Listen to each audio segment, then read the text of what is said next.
Matiang'i ametuita mkutano kama viongozi wa kutoka Mandera. Tumekaa naye katika ofisi. Akazungumza, nikamwangalia, nikaona the most clueless individual given to manage the most sensitive docket in this country.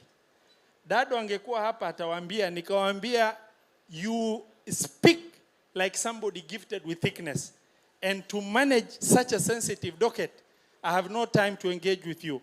And that was reality. Mheshimiwa Dado ako hapa. Leo hii nikisikia Matiang'i wanataka rais, na yeye ndo anazungumza about security, na yeye amekuwa maajabu. Murkomen amekuwa CS Interior miezi kadhaa na hakuna sehemu ya nchi agenda.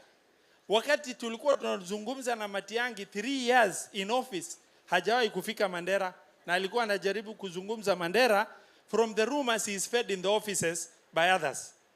A clueless individual like that is not cut out.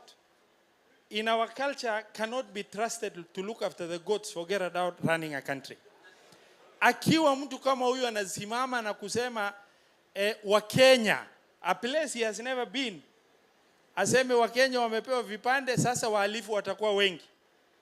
Now the police records indicate, other than occasional incidences of insecurity spilling over from across the border, we record consistently in our region the lowest crime rate.